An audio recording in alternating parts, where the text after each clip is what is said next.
Structure and asset finance solution to suit your business needs. It's really never been easier.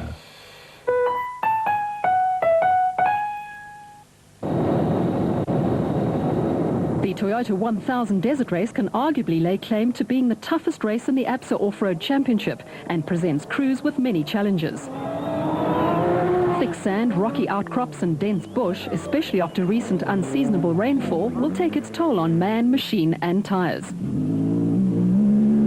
Dust is, as always, a major factor and makes overtaking extremely difficult, while there also is the ever-present danger of stray animals on the route.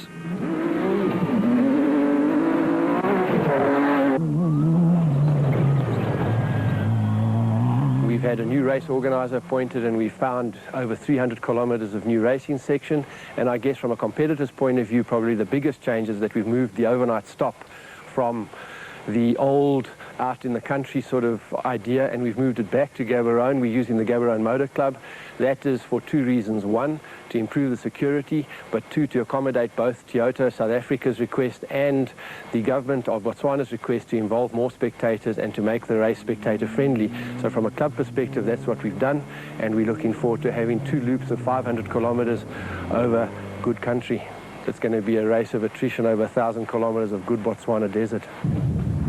Reigning Special Vehicle Co-Drivers champion Brandon Harkis, seen in action here with Gary Bertoldt during last year's Carnival City Casino 400, which they won overall in the BAT, has embarked on an ambitious plan aimed at establishing BAT racing in the global market.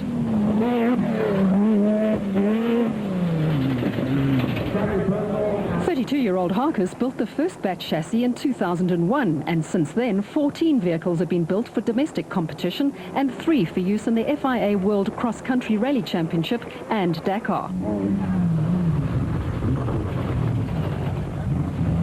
Unfortunately, we have to stop racing in this year's championship, but we've taken the decision to expand the company worldwide.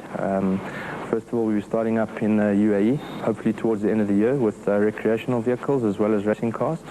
The European division, run by Gregoire de Mavius, is really doing very well. And obviously, the big prize for us is the US market, and we'll be starting to relocate as soon as possible. And hopefully, by the end of the year, the operation will be up and running.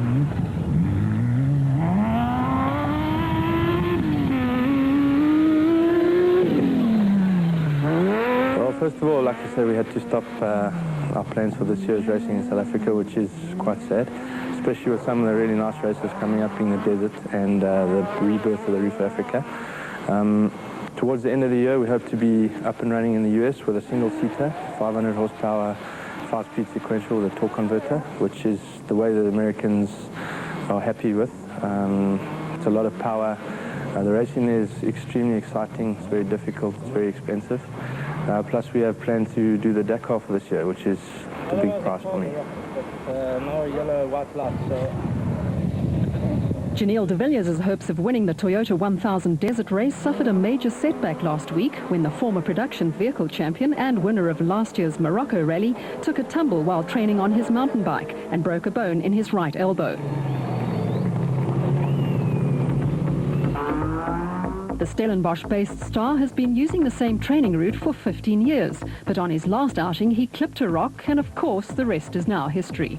De Villiers will be out of action for some weeks, and in a surprise move, 1990 SA National Rally champion and Nissan Motorsport manager Glyn Hall will be at the wheel of the proudly South African Nissan.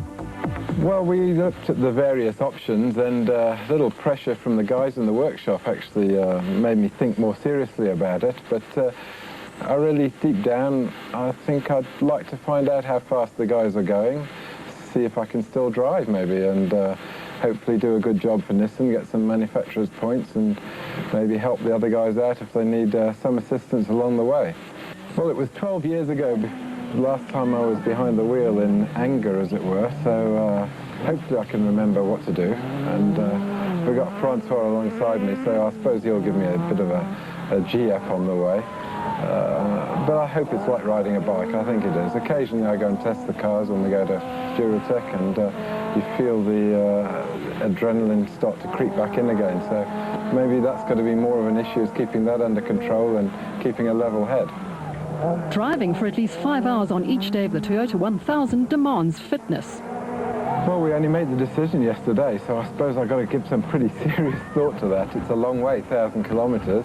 I think I better go and see if the bike still works in the garage and a few things. But I'm pretty fit in general anyway, but it's a good 5 hours behind the wheel each day, and I think it's going to get pretty hot out there. So maintaining the concentration will probably be more difficult than the fitness, but they go hand in hand, so we'll treat it as it comes. 3 times Toyota 1000 winner Neil Woolridge aims to put an end to Nissan's domination. Woolridge is confident that after his and Ken Scholthammer's strong showing on the Nissan Schugbelt 400, that the Team Ford Racing Ranger has the measure of the Nissans. The former off-road motorcycle racer will put his uncanny ability to read road conditions to good use in Botswana. On the other hand, reigning production vehicle champions Hannes Grobler and Richard Leach are confident that they can notch up their 3rd successive victory on the Toyota 1000. And apart from the pressure on the Ford front, they will also have to contend with pressure from their teammates Duncan Voss and Henny Tersteegen and Glenn Hall and Francois Jordan.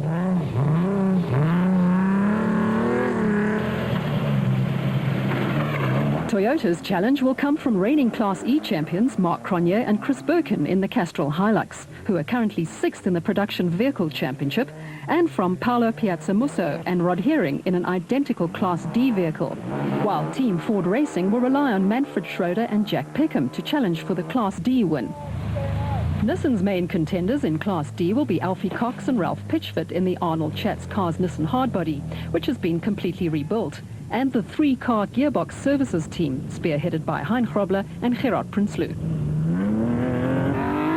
Hannes Steyn and Oki Fari have led Class D at various times during the past 2 races and are likely winners in the Isuzu, while Henry Zermatten and Bodo Schwegler also pose a threat in the PlayStation Mastercraft Pajero. Zermatten is known for his consistency, especially on long events, as are brothers Mark and Stuart Moffat in the Bosel N1 4x4 Land Rover.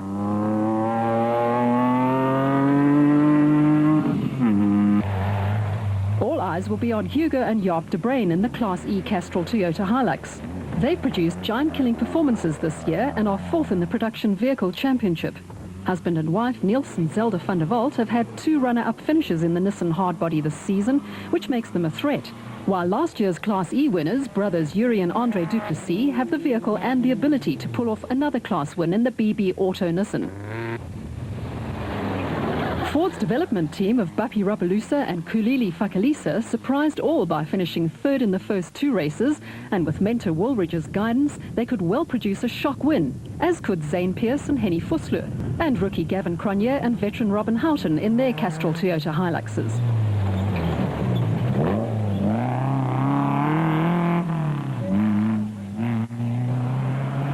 The Class F win has so far eluded Andre Buerta and Beens Heidenrich in the Kopenong Hotel Super Team Chevy, but maybe their luck will change in Botswana.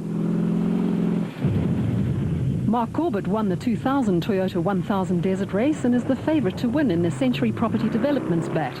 But he won't have the services of co-driver Gavin Kelsley, who will be out of action for 6 to 8 weeks after sustaining multiple fractures on his collarbone. Nissan Dealer 400 winner Atang Magegeneni hopes to become the first Motswana to win on home turf and will share the total Jimco with 1995 Toyota 1000 winner Bucks Carolyn. KZN pair Clint Gibson and Mike Brown would like to shed their bridesmaid mantle by recording a maiden win in the Presidium bat. Nashua Mobile Racing's year-long development of the Mitsubishi-powered Jimco appears to have paid off, and Terence Marsh and Mike Whitehouse are confident that they can win. But not if Shamea Variawa and Nadine Dudhier have a say in the matter. The Oven Fresh Biscuits porter is an awesome machine, and Variawa is a highly competent driver. Last year's winners, John Weir-Smith and Jeff Minnett, have had 2 non-finishers in the Kopenong Hotel Super Team Jimco this season and are hoping for a change in fortunes in Botswana.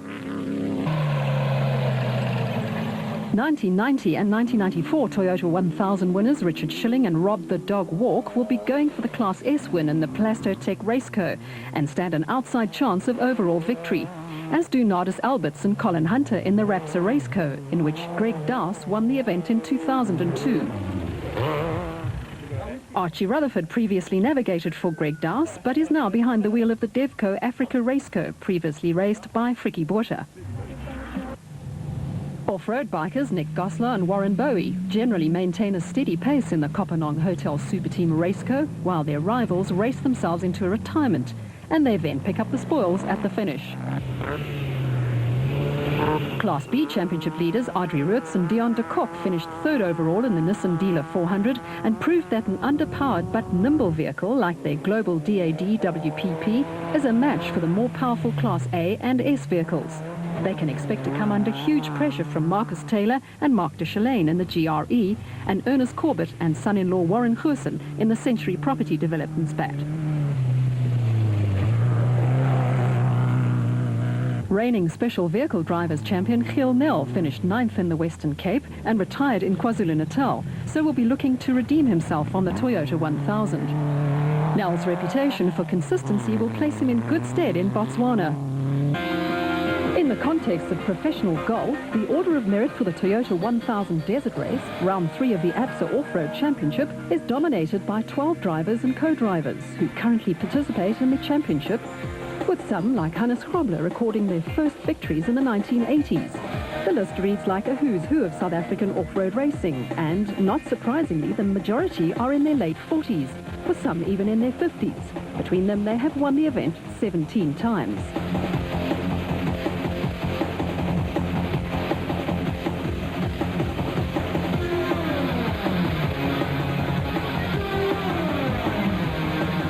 Topping the rankings is co-driver Richard Leek, with 6 victories dating as far back as 1984, when he and Paddy Driver won in a Mitsubishi. Leek followed up his debut win with victories in 1989, 1992 and 1993, but had to wait 9 years to claim his next win when he and Hannes Grobler romped to victory in 2002 and 2003. Arpi Redeker, who makes a one-off appearance in this year's event, ranks as the all-time top-ranked driver on the Toyota 1000 Desert Race with 6 wins to his credit, of which 4 were with co-driver Robin Houghton, who is second in the rankings. Houghton first tasted victory in 1995, then again in 1997, 1998 and 1999, each time in a Castrol Toyota Land Cruiser. The likelihood of Houghton improving his position is rather slim, as he's playing mentor to rookie Gavin Cronje in the Class E Castrol Toyota Hilux this season.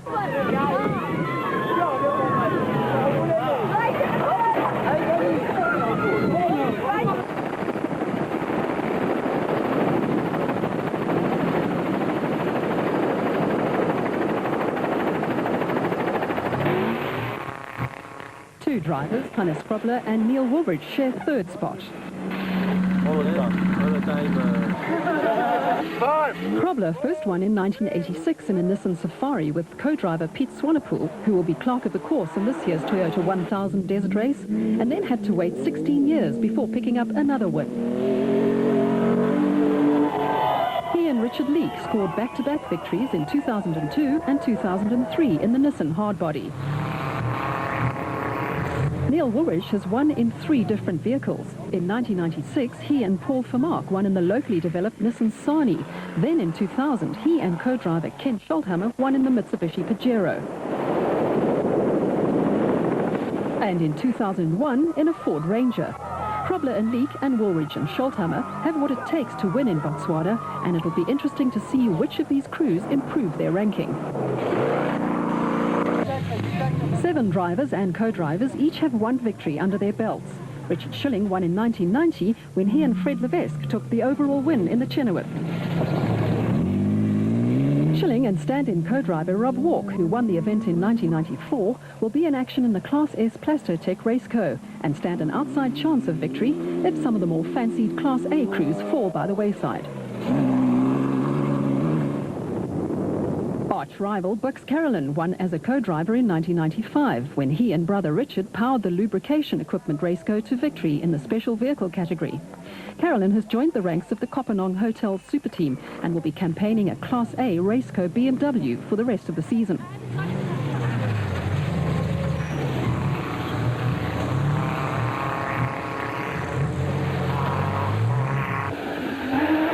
2004 Nissan Sugar Belt 400 Special Vehicle category winner Mark Corbett won the 2000 Toyota 1000 Desert Race in a Century Property Developments Jimco that he shared with Jean Moore, and is hoping that he can extend his Special Vehicle Championship lead by winning in Botswana.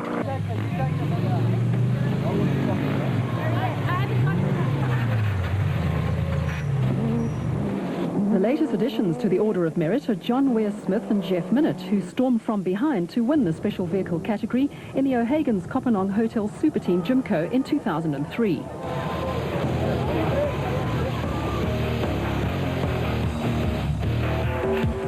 Only time and 1,000 kilometres of some of the toughest conditions in the ABSA Off-Road Championship will tell whether those drivers and co-drivers that dominate the Order of Merit will be able to improve their ranking by winning yet again, or whether new winners in the production and special vehicle categories will join the ranks.